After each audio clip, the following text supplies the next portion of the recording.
Good morning बच्चों, कैसे हैं आप सभी। उम्मीद करता हूं कि आप सब अपनी अपनी जिंदगी के अंदर मजे कर रहे होंगे। और जैसा आप सबको पता है कि आपके इन्हीं मजों को खराब करने आपकी लाइफ में आपका सबसे प्यारा दुश्मन जो कि क्या है, एग्जाम, वो आ चुका है। ओके, तो आई थिंक आप एग्जाम का जो प्रेशर है वो फील कर रहे होंगे। ओके, थोड़ा सा वरी होंगे अबाउट एग्जाम्स को लेके कि यार पेपर आ चुके हैं, अब पढ़ाई कैसे करें, क्या चीजें हैं, कैसे मैनेज करें सब चीजों को। तो उसी के बारे में आज हमारा वीडियो होने वाला है कि आप एग्जाम्स के डेज में या जेन्युइन जो डेज होते हैं स्टडी में, उनमें आप कैसे बेटर परफॉर्म कर सकते हैं, कैसे आप आपका स्टडी लेवल अगर यहां है तो उसको यहां तक लेके आ सकते हैं। तो आज इस वीडियो के अंदर हम उन्हीं मेथड्स को स्टडी करेंगे। बेसिकली दो मेथड्स स्टडी करने वाले हैं जो कि किसी भी एग्जाम्स को क्रैक करने के लिए या आपके जो भी एग्जाम्स हैं उनको क्रैक करने के लिए बहुत जरूरी है। चाहे से वो कोई कॉम्पिटिटिव एग्जाम हो आपका, या फिर आपके बोर्ड एग्जाम्स हो, या जेन्युइन कॉलेज एग्जाम्स हो, या फिर स्कूल एग्जाम्स हो। ओके, तो उन्हीं दो मेथड्स के बारे में बात करेंगे। तो बेसिकली क्या है कि जो एग्जाम है हमारे, ओके, तो एग्जाम्स के डेज में हमको क्या करना पड़ता है, सबसे बेस्ट चीज होती है रिविजन। ओके, तो हम क्या करते हैं कि यार जो हमने पढ़ा है साल भर में, या जो हमने पिछले 4 महीने में, 5 महीने में जो भी हमने स्टडी करी है, अब टाइम आ चुका है उसको रिवाइज करने का। क्योंकि हमको पता है जो पढ़ चुके हैं उसी को तो रिवाइज करके एग्जाम्स के अंदर लिख के आना है, ठीक है, या जो भी क्वेश्चंस आने उनको उनकी बेसिस पे सॉल्व करके आने। ऑलराइट ना, यही होता है एग्जाम्स में, जो पढ़ा होता है उसी को रिवाइज करना होता है। तो यहां पर बच्चे बहुत ज्यादा गलती करते हैं, यहां पर बच्चे बहुत ज्यादा गलती करते हैं, या वो इन दो चीजों का ध्यान नहीं रखते हैं। तो पहला कि जो आपका रिवीजन होना चाहिए इस टाइम पीरियड में या ड्यूरिंग एग्जाम्स, वो कैसा होना चाहिए। एग्जाम्स के दिनों में जो आपका रिवीजन होना चाहिए वो पहला तो होना चाहिए डाउटलेस रिवीजन। कौन सा बेटा, डाउटलेस रिवीजन। दैट मीन जो भी टॉपिक्स का आपके, या जो भी चैप्टर्स का, या जो भी सिलेबस आपके एग्जाम्स में आ रहा है उसमें आपको किसी तरह के डाउट्स नहीं रहने चाहिए। तो आपका एग्जाम्स बहुत बढ़िया जाएगा। ओके, जैसे आपका लाइफ प्रोसेस हो गया, या कोई सा भी आपका एक चैप्टर हो चुका है, कंट्रोल एंड कोऑर्डिनेशन, कोई सा भी, इवन फिजिक्स में, इवन केमिस्ट्री में, कहीं पर भी कोई भी चैप्टर हो, अगर उसमें आपके डाउट हैं, दैट मीन कहीं ना कहीं उस बात का, उसका इफेक्ट आपके रिजल्ट पे, मार्क्स पे और आपके परफॉर्मेंस पे आने वाला है। वो इफेक्ट करेगी चीज आपको। तो सबसे पहला काम होना चाहिए कि आपको डाउटलेस क्या करना है बेटा, आपको डाउटलेस रिवीजन करना है। कि सर ऐसा रिवीजन करूं कि जिसमें किसी तरह का डाउट नहीं हो, मुझे रेस्पिरेशन अच्छे से आता हो, तो मुझे ट्रांसपोर्टेशन अच्छे से आता हो, मुझे एक्सक्रीशन अच्छे से आता हो। ऐसा अगर आप रिवाइज करेंगे बेटा, गारंटी है कि आपका परफॉर्मेंस बेटर होगा।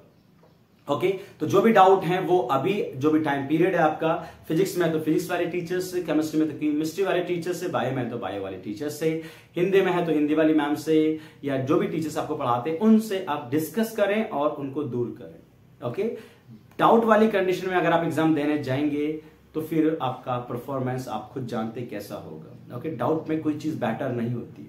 ओके, तो डाउट क्लियर करना बहुत ज्यादा जरूरी है आपको एग्जाम से पहले।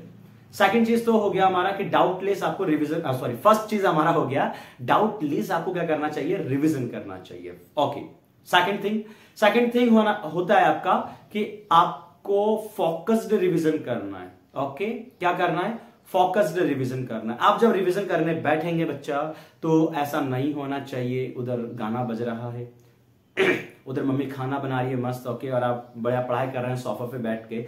ये चीज नहीं होनी चाहिए, बिकॉज आपको क्वालिटी रिवीजन करना है। ऑलराइट ना, क्वालिटी रिवीजन, फोकस्ड रिवीजन या कंसंट्रेट रिवीजन करना है। ऑलराइट, जिससे क्या हो सके, आपके माइंड के अंदर बहुत सारी चीजें इजीली चले जाए।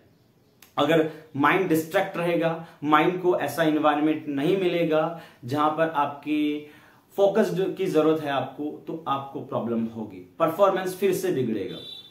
तो फर्स्ट चीज हमने बात करी थी, आपका डाउटलेस रिवीजन होना चाहिए। सेकंड चीज, जब आप रिवाइज करें तो आपका रिवाइज कंसंट्रेट होना चाहिए। दैट मीन कंसंट्रेशन, फोकस्ड रहना है आपको उस टाइम पीरियड में। आपको आसपास के जो ऑब्जेक्ट्स है वो बिल्कुल पीसफुल रहना चाहिए। आपको ऐसा जगह, ऐसा प्लेस डिसाइड करना है रिवीजन करने के लिए जहां पर किसी तरह का साउंड भी नहीं आता हो। ओके, या आता हो तो आप ज्यादा नहीं हो। जो आपको डिस्ट्रैक्ट करे ऐसे साउंड से दूर रहना। कई बार मैंने देखा है बच्चे क्या कर रहे हैं, जैसे घर पे हैं तो उधर मम्मी बैठी हुई है, उधर पापा है, फैमिली, बुआ जी भी आ रही है ना, समोसे लेके बुआ जी भी आ रही है, तो वो बेचारा रिवीजन छोड़ के समोसे खाने आ गया। अरे बुआ जी आई, ओ माय गॉड, चलो ठीक है समोसे खाएंगे आज तो। बुआ जी चटनी नहीं लाए आप लोग? अरे यार बुआ जी, चलो मैं जाता हूँ मार्केट, फटाक से चटनी लेके आता हूँ। ऐसा नहीं करना बेटा, ऐसा नहीं करना, वरना वो चटनी आपकी है ना, जो कॉपी होगी, जो मार्क्स होगी, उस पर धो देगी उसको, है ना। वो चटनी बहुत भारी पड़ने वाली है आपको। समझे क्या कहा मैंने आपको? हमने कहा, हमने बात करी कि सर हमारा जो सेकंड मेथड है रिवीजन का, वो होना चाहिए फोकस्ड, क्वालिटी रिवीजन होना चाहिए, कि जब रिवीजन करने बैठो तो बस रिवीजन ही करूं, उसके बाद ही कोई चीज याद आए आपको, उसके बाद ही आपको यूरिनेशन के लिए जाना है, टॉयलेट के लिए जाना है, या अदर कोई भी काम हो तो उससे के बाद जाओ। बीच में चले गए तो फिर फोकस टूट जाएगा, कंसंट्रेशन बिगड़ जाएगा। ओके, मोस्ट ऑफ द बच्चा ये गलती करता है, और अगर आप ये गलती करते हैं दोनों, तो आपको ये नहीं करनी है। इवन आजकल तो मोबाइल फोन बहुत गजब का हो गया है, मतलब mobile phone is the best friend of students.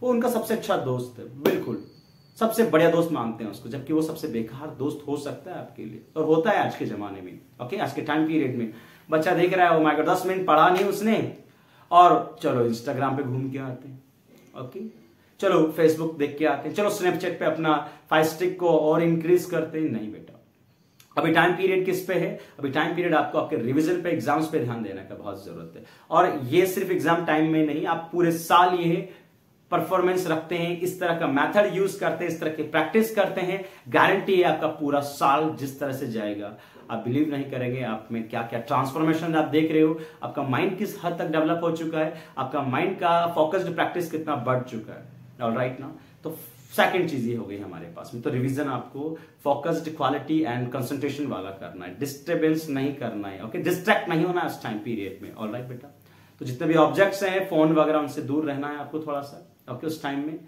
और पेरेंट्स अगर इस वीडियो को देख रहे हैं तो अपने बच्चों को समझाइएगा कि बेटा अभी थोड़ा सा समझदारी दिखाओ, अंडरस्टैंडिंग दिखाओ, एग्जाम है तो एग्जाम पे फोकस करो, बाद में फोन वगैरह चलाना, ठीक है, वो उस पर भी काम की चीजें देखना। ऑलराइट, ऐसा नहीं कि चलो ठीक है सर ने बोल दिया अभी तो इंस्टाग्राम चलाएंगे एग्जाम के बाद में, है ना, ऐसा नहीं करना आपको, ठीक है।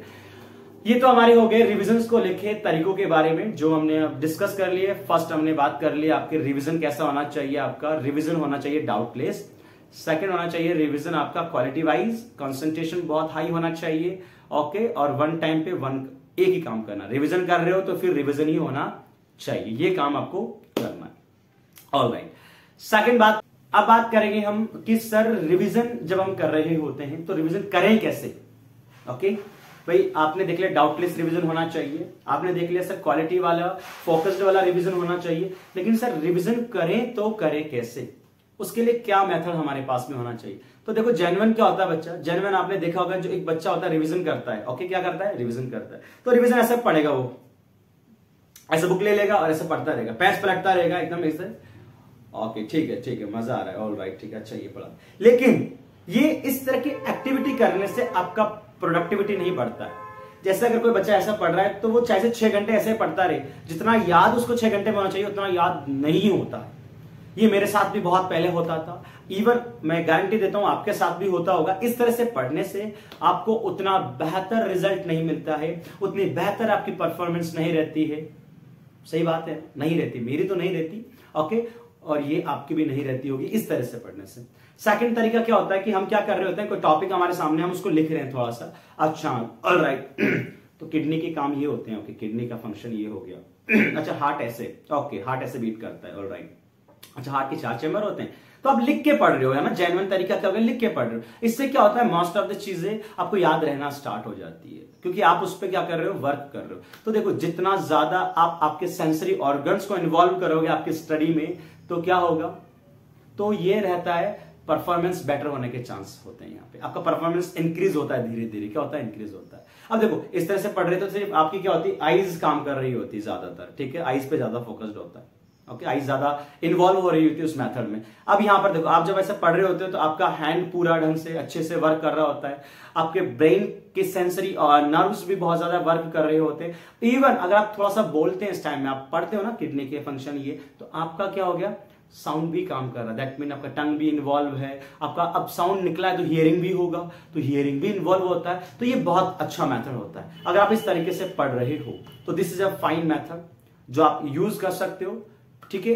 इससे भी बेटर एक मेथड होता है कि आप क्या करें, इससे बेटर तरीका कैसा रिवीजन का, तो इससे बेटर तरीका होता है कि आपका व्हाइट बोर्ड लेके आओ, एक थोड़ा बड़ा साइज का होना चाहिए, ज्यादा छोटा नहीं होना चाहिए, इतना साइज का हो कि आप इजीली कोई टॉपिक पढ़ सके।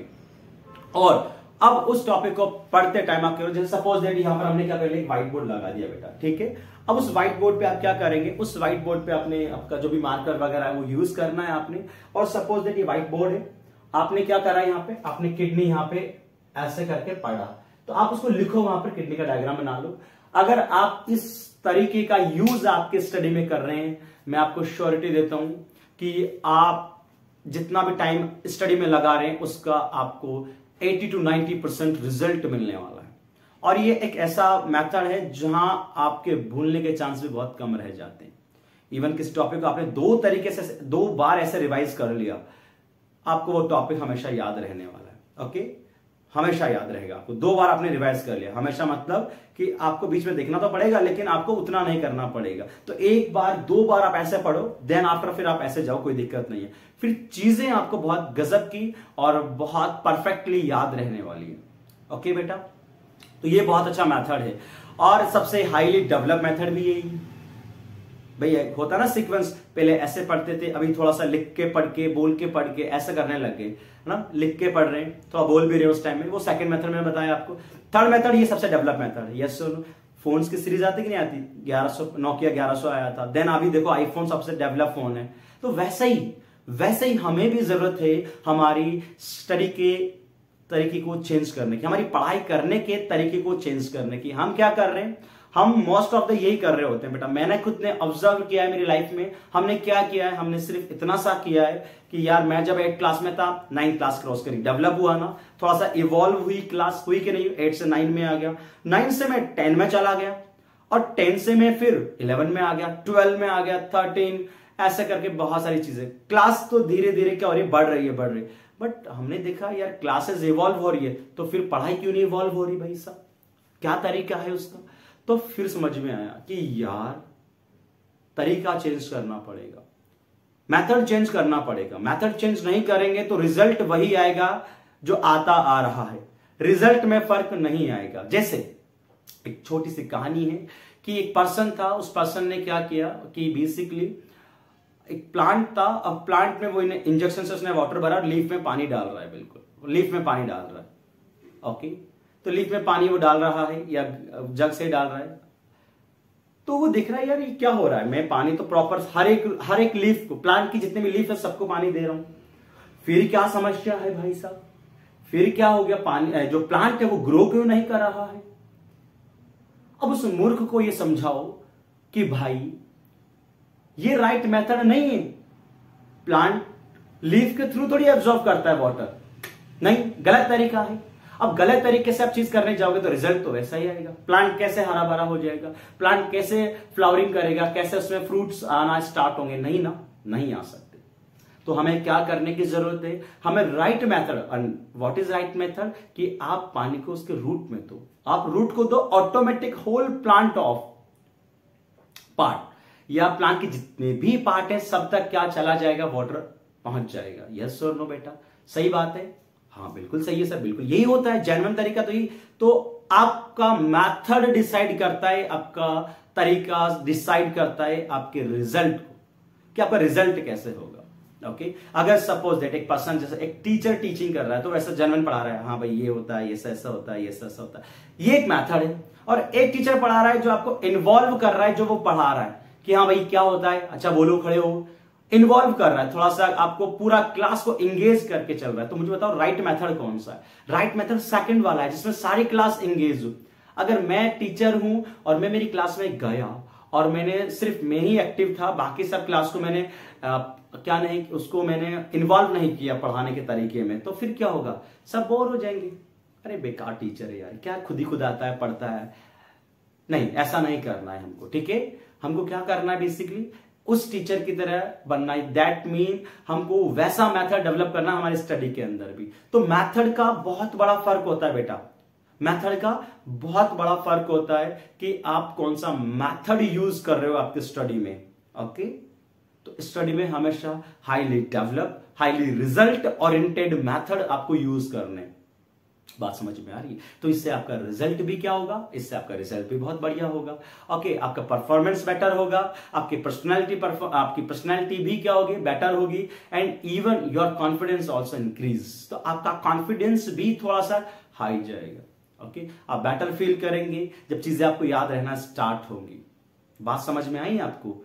ओके बेटा, तो एक दो तरीके हमने डिस्कस किए यहां पे। दो तरीके कौन कौन से डिस्कस किए? हमने डिस्कस किया कि सर रिवीजन कैसा होना चाहिए। रिवीजन होना चाहिए डाउटलेस, रिवीजन होना चाहिए फोकस्ड, कंसंट्रेशन हाई होना चाहिए, क्वालिटी रिवीजन करना है एग्जाम्स के टाइम में या जेन्युइन टाइम में भी आपको यही मेथड यूज करने।